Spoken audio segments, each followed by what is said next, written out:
বঙ্গ রাজনীতিতে অন্যতম চর্চিত বিষয়ে রাজ্য সরকারি কর্মীদের ডিএ। পূর্বতন তৃণমূল সরকারের সময়ও কেন্দ্রীয় হারে ডিএর দাবিতে আন্দোলনে নামতে দেখা গিয়েছে রাজ্য সরকারি কর্মীদের একটা বড় অংশকে। বাংলায় নতুন সরকার আসার পরে আশায় বুক বাঁধতে শুরু করেছিলেন রাজ্য সরকারি কর্মীরা, আর এবার সেই ডিএ নিয়েই বড় খবর।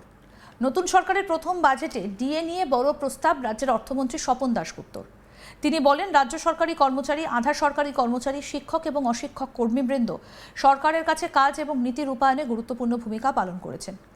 এদের এই অবদানকে স্বীকৃতি দিতে আমরা ঘোষণা করছি বর্তমানে 18% মহার্ঘ ভাতার ওপর অতিরিক্ত 20% মহার্ঘ ভাতা দেওয়া হবে, অর্থাৎ মোট ডিএ হবে 38%। কি বলেছেন অর্থমন্ত্রী স্বপন দাশগুপ্ত, শুনব। রাজ্য সরকারি কর্মচারী, আধা সরকারি কর্মচারী, শিক্ষক ও অশিক্ষক কর্মীবৃন্দ সরকারের কাছে কাজ ও নীতি রূপায়ণে গুরুত্বপূর্ণ ভূমিকা পালন করেছে।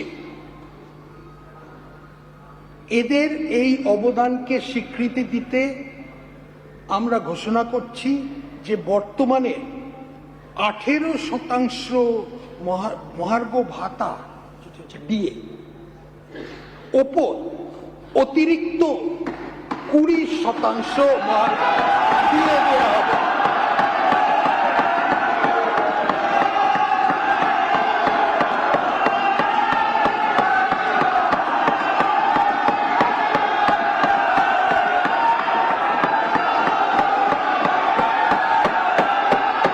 অর্থাৎ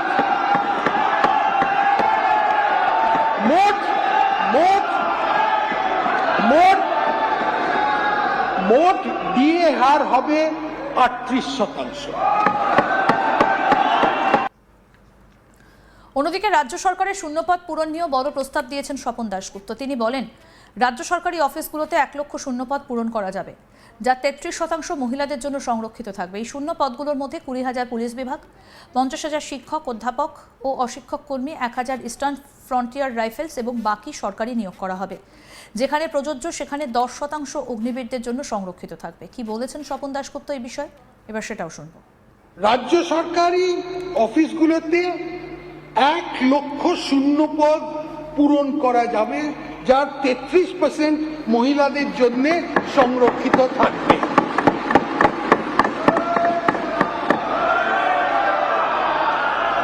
এই শূন্যপদগুলোর মধ্যে 20,000 পুলিশ বিভাগ, 50,000 শিক্ষক, অধ্যাপক, অশিক্ষক কর্মী, 1,000 ইস্টার্ন ফ্রন্টিয়ার রাইফেলস এবং বাকি অনেক সরকারি নিয়োগ করা হবে। যেখানে প্রযোজ্য সেখানে 10% অগ্নিবীরদের জন্য সংরক্ষিত থাকবে। সরকারি পদে নিয়োগের জন্য বয়সের ঊর্ধ্বসীমা ইতিমধ্যে 5 বছর ছাড় দেওয়া হবে। এই সুবিধা পরবর্তী 2 বছরের জন্য বহাল থাকবে। সরকারি নিয়োগকারী বিভিন্ন সংস্থাকে ইউপিএসসির ধাঁচে একটি প্রাতিষ্ঠানিক কাঠামোর মধ্যে আনা হবে। এছাড়া civic volunteer, green police, village police সহ আরও বিভিন্ন ক্ষেত্রে মাসিক পারিশ্রমিক বৃদ্ধির প্রস্তাবও এদিন দিয়েছেন অর্থমন্ত্রী। কি বলেছেন এবার সেটাও শোনাবো। স্টেট ট্রান্সপোর্ট কর্পোরেশনে নিযুক্ত কন্ডাক্টর পারিশ্রমিক বাড়িয়ে মাসে 16,000 টাকা করার প্রস্তাব করা হচ্ছে।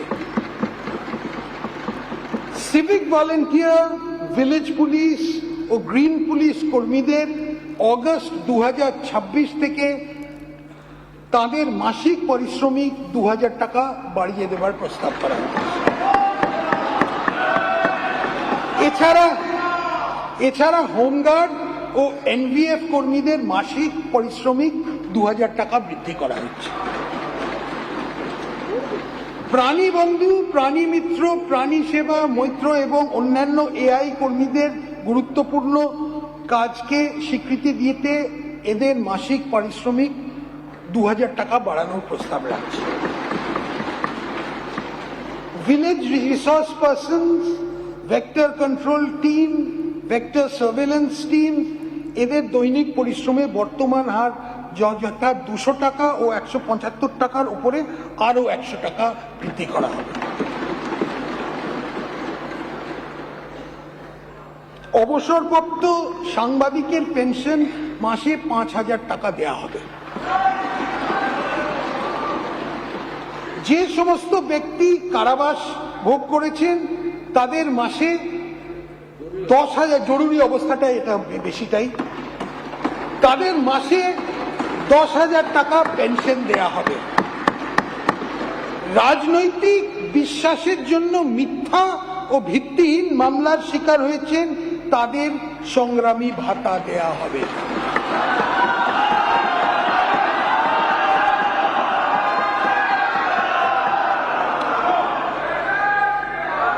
সিভিল ডিফেন্স কর্মীদের মাসে ন্যূনতম 20 দিনের কাজ পাওয়া নিশ্চিত করা হবে। বঙ্গ রাজনীতিতে অন্যতম চর্চিত বিষয় হচ্ছে রাজ্য সরকারি কর্মীদের ডিএ। পূর্বতন তৃণমূল সরকারের সময়ও কেন্দ্রীয় হারে ডিএর দাবিতে আন্দোলনে নামতে দেখা গিয়েছে রাজ্য সরকারি কর্মীদের একটা বড় অংশকে। বাংলায় নতুন সরকার আসার পরে আশায় বুক বাঁধতে শুরু করেছিলেন রাজ্য সরকারি কর্মীরা, আর এবার সেই ডিএ নিয়েই বড় খবর। নতুন সরকারের প্রথম বাজেটে ডিএ নিয়ে বড় প্রস্তাব রাজ্যের অর্থমন্ত্রী স্বপন দাশগুপ্ত। তিনি বলেন, রাজ্য সরকারি কর্মচারী, আধা সরকারি কর্মচারী, শিক্ষক এবং অশিক্ষক কর্মীবৃন্দ সরকারের কাছে কাজ এবং নীতি রূপায়ণে গুরুত্বপূর্ণ ভূমিকা পালন করেছেন। এদের এই অবদানকে স্বীকৃতি দিতে আমরা ঘোষণা করছি বর্তমানে 18% মহার্ঘ ভাতার ওপর অতিরিক্ত 20% মহার্ঘ ভাতা দেওয়া হবে, অর্থাৎ মোট ডিএ হবে 38%।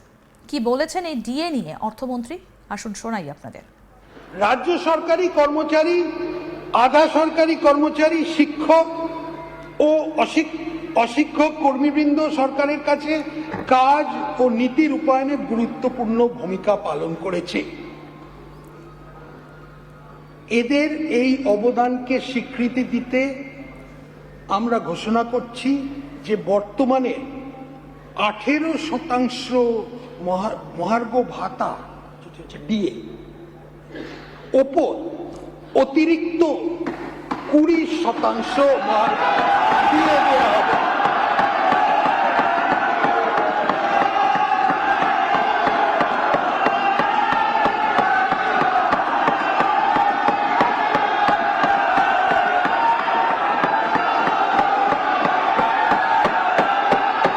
অর্থাৎ